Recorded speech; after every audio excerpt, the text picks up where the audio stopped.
Good afternoon. We're back down at the shed getting ready to work on the pinball machine again. Actually, I'm here by myself right now. Mike's day job got in the way, and he had a late meeting that he had to attend. So he hasn't got here yet. He hasn't gotten here yet. English isn't my best subject.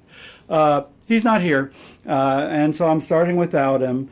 And I told you guys in the last video that I would take you through the running of the test program.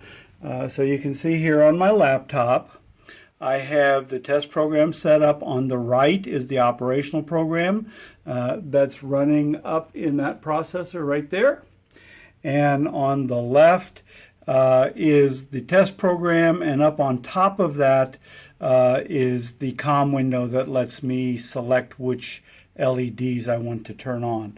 Now I should say that right now this test program is loaded into that processor, not the operational program. So we are running this test program. It'll let me light up one light at a time, and then I will check this list to make sure that the correct light is set up. And I'm pretty sure these are all correct already, so I'm just going to go through a random sampling. So let me step down here to a lower area. Okay, I've gotten to where I want to be in the code, and you can see there that LED 32 should be the one ball, and that would be the one ball right up there on the top of the play field. So let me go into my serial command and type 32, and you can see the one ball came on. And now if you look here, 33, 34, 35 are balls 2, 3, and 4. So I can go to my test program and I can just hit a plus to go to the next number. And every time I hit a plus enter, it goes to the next number. So that's basically the way I step through all these units. Now 67 is ball 5. So I will type in a 67, and you can see that ball 5 has lit up. Now, when you're first setting this thing up, you're going to do it the other way around. You're going to start with 0, and it's hard to see, but up there on the top, one of the lights that's going to go in the back box has lit up, so that's not wired up yet. But then you would just step through here, and I hit a plus, and you can see it went from 0 to 1, and now the one light is lit up there. And about, I don't know, 30 or so of the LEDs are still up on that strip up there that haven't been wired. So starting at 32, which is where we started a little earlier, is on the play field.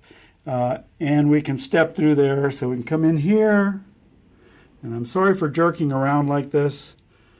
You can type 32, and that one light comes on, and then just plus enter, and I know now that 33 is that one, and 34 is that one, and 35 is that one. And 36 is a GI bulb underneath there, and 37 is the rollover.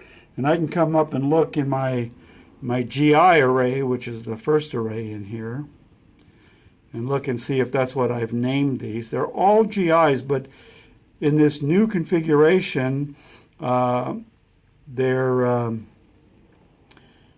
also controlled. I mean, all the GIs are controlled now. So 37, you can see, is labeled 8-ball rollover number 2. We actually put 2 LEDs under that rollover so we could do some blinking and flashing and stuff if we wanted to. So that's the way the test program works.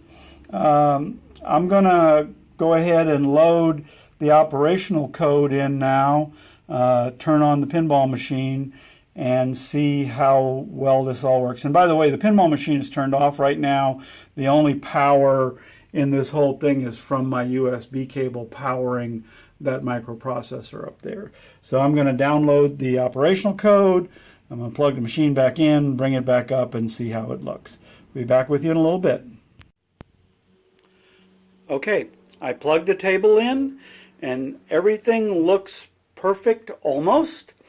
The one issue that I see right now that I'm going to have to troubleshoot is the Same Player Shoots Again light is always lit. I do not know why that is, but everything else seems to be working correctly. I checked out the 2, 3, 5 bonuses. Those are lighting up in the correct order now. I don't remember if we showed you last week, but a couple of them were out of order and I had to fix that.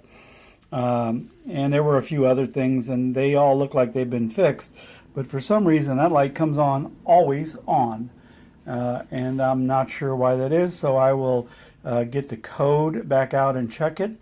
I did want to show you the effect of pushing the LEDs up had. So we pushed 2 LEDs up forward last time, the one right under here, and you can see the balls are now actually lighting up quite a bit better. And we pushed one up over here, and that lights up a little better also. So I think pushing them forward does affect it. We're still going to look for some lenses that causes it to spread out a little more. But for now, it looks like pushing them up to the top helps quite a bit. So let me get my laptop back out, bring my test program back up, and I'll check and see what that LED is set at and what it should be set at. So as you guys can all see, Mike has finally arrived. Day job put away, evening fun job starting. Mike decided that we're going to try and get this back glass area wired tonight. Before we do that, he really likes these displays. They are the old style classic original displays, but they're in really, really good shape. And he doesn't want to take the chance of us mucking them up while we're doing the rewiring. So he's going to remove them from this backboard before we start the wiring job. I am in the process of setting up my laptop again to test out the light that is staying on all the time, the Same Player Shoots Again light. And I was having a little COM port issue, so I had to reboot my processor. And so as soon as that comes up and I get into diagnosing that, I'll bring you guys back. So we've started pulling the GI lights off of the back box, and Mike is using a auto center tap punch to make a little indent under the staples, which allows him to then take a small screwdriver and catch under the staples and just pull it out.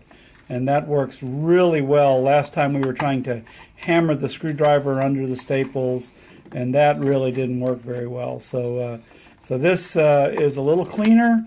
We get one side of staples up, and then we can use a pair of pliers to pull the staple the rest of the way out. And we should have these GI bulbs stripped from here in a matter of moments. So we have finished getting all of the lights off of the playfield. It's not the playfield, it's the back box. We've gotten all the lights off of the back glass area. And we're cleaning up. Mike is saving some of these connectors. We're really not sure why, because we don't plan on ever using them again, but you never can tell. So he's cutting off the wires and salvaging some of these connectors. These all actually worked pretty well back here, so they may be useful down the road somewhere else. So in a little bit we'll start running that bunch of LEDs right there onto this, and then we'll put the score fields back up and hang it back up. We'll bring you back. So we've started wiring the LEDs in. This LED right here is LED 0. And we're running across. We've already burnt 2 LEDs. This one isn't lighting anything, and this one isn't lighting anything, but we figure it's just easier to just run these and not worry about a few LEDs that we're not going to be using. So we are taking every one of these and pushing them down deep into the hole so it comes real close to the glass on the outside. And hopefully that will light up the front as well as it can be lit up. And then we are stapling it down with the stapler just like we did on the play field.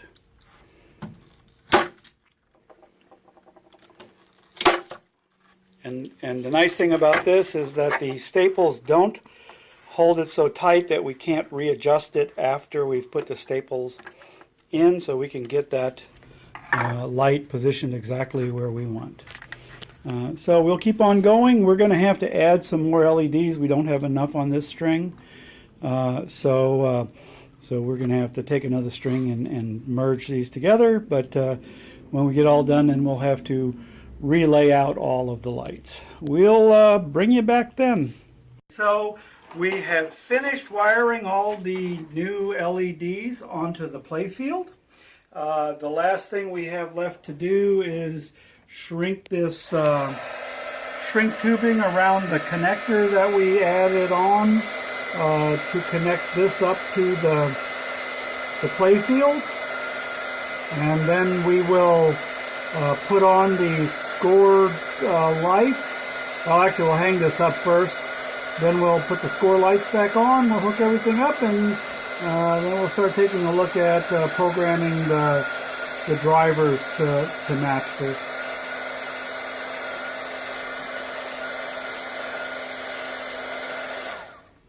And that should do it.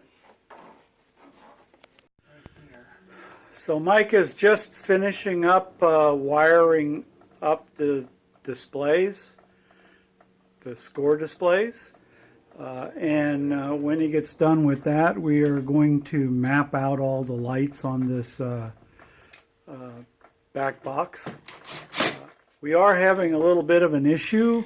I've pulled the processor out from here, and it's down here, and I'm going to be taking it home. For some reason, it is not showing up as a COM port anymore. So I'm going to use my other unit, the one we're doing for the Captain Fantastic game, and I've loaded the test program in that. And it has the same type of connector on it, so I'm able to drive the same LEDs, and I'll use that to map out these LEDs that we just put on today, and then I'll take this all home and work it from there. So this will probably be the last video for tonight. We'll do the mapping out offline, and I will let you guys know how it went when I get home.